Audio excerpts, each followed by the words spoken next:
Good morning and welcome to Radio Friends on Friday, March the 1st. Pleasure to have you with us. We're going to talk about the Salvation Army. To start with, I want to introduce you to CARMON CAMP and Lori Benson. Pleasure to have both of you here. Let's start, first of all, with the fundraising and the red kettles at Christmastime. Did very well, didn't you? We did excellent. With the help of the community, we were able to surpass our last year goal, and we raised about $395,000 this year. $395,000, almost $400,000. That's correct. That's fantastic. Yes. That is fantastic. Now you say, well, that's a whole lot of money, but man, you need a lot of money to do everything that you're doing, right? Absolutely. All of that money will go towards funding all of our programs through the Salvation Army, which include the Harbor House, our 52-bed facility that also houses some family units. Mm-hmm. Yes, that's vital for that. Yeah. And that will be used all year long. Yes. But that's not the end of it. You always you'd like to have money coming in, and besides the money, you need volunteers. Absolutely. Right. Lori, you step in about the volunteers. We're always looking for volunteers at the Salvation Army. We're always famous for, ringing the bells, during Christmas time, and then people kind of stop and don't think past that. But all year long, we need volunteers to help us at our thrift stores. We get donations of furniture and clothing and household items, knickknacks and everything that come into our stores that we need help sorting with and getting them processed and priced and put on the shelves, because the thrift store program, when people donate, supports local programs here at the Salvation Army. So it goes to the shelter and our food pantry and our Pathway of Hope program. Yeah. And then also too, people can serve volunteering at our shelter, by either cooking and serving meals, answering the phones, and there's really no end to the different types of volunteer opportunities. So it's more than just ringing bells. We have the things people can do all year long. How many volunteers are you looking for at any particular time? Oh my goodness. I'd say on a weekly basis, we could do with anywhere from, 20 to 40 volunteers in a week. That would be amazing. And especially at our Harbor House with helping prepare meals, especially at our thrift stores, in our food pantry. Now, when you say helping prepare meals, do you have to know how to cook, or you come in and you get instruction? You come in and you get instructions. Okay. We have a head cook at our shelter, and so no one would have to come in and bring their own food and prepare it or anything. We have some there that would guide them and instruct them and help serve and everything. So yeah, we wouldn't throw you to the wolves right away. So if people want to make a donation, or if they want to make a donation of their time, how do they get in touch with you? Well, they call Lori Benson at the office. Okay, and Lori, your phone number is? There's different ways. They can call 573-442-3229, and I'd be glad to visit with them about making a donation or volunteering. Okay, give that number one more time. 573-442-3229. And can I add our website in there as well?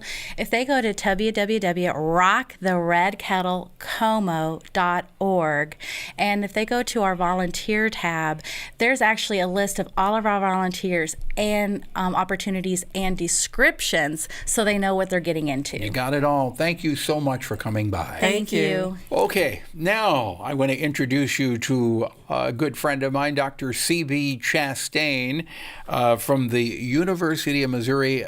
No, give me the correct title. Veterinary Health Center. Veterinary Health Center.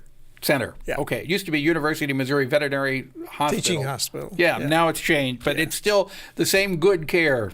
All right.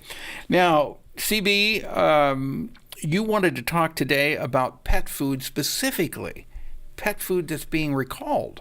Yeah. That's kind of frightening. Yes, it is. Paul, do you take vitamin D supplements?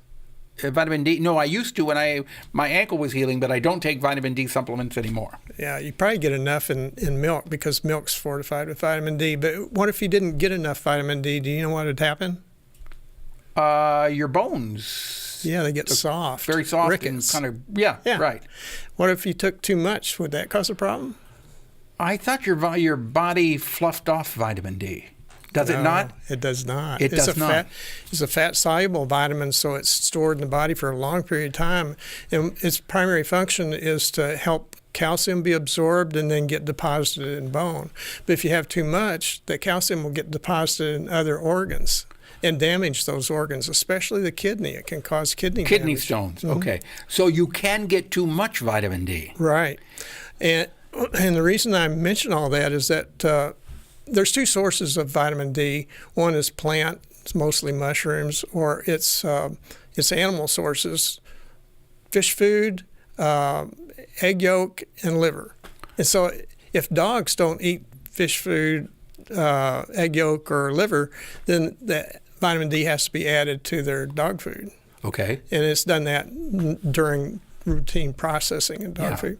Well, in October of last year, Michigan State University had 16 dogs that were sick that had elevated blood levels of calcium, and their kidneys were being damaged. And they found out the source of that was some of the dog food. And so the FDA started checking dog food for excess vitamin D, and they had 36 cases by November, and so they issued a recall. And what pet food was this? Well, there was at least 11 of them. 11? Right. How can you find out if the pet food you're feeding your dog or cat is one of them? Well, probably the easiest way is to Google FDA, Veterinary News, dog food. And there's a list of all the, are these major name dog foods? Most of them I would not consider major, no. So that raises the question, how did it get there? One possibility is that a lot of brands are actually made by a third party. And so a whole bunch of different dog foods in the grocery stores. Now you're talking about store name brands? Yes, they're not major. Most of them are not major brands, though. Okay. But they have different names and different bags. Right. But they come from the same manufacturer. So that's one possibility. Is there's one manufacturer that might have made the mistake. Another possibility is that they add the fat with the vitamin D in it. And this is mostly dry food, and it's only dog food. Okay. They put it in or just before the extruder.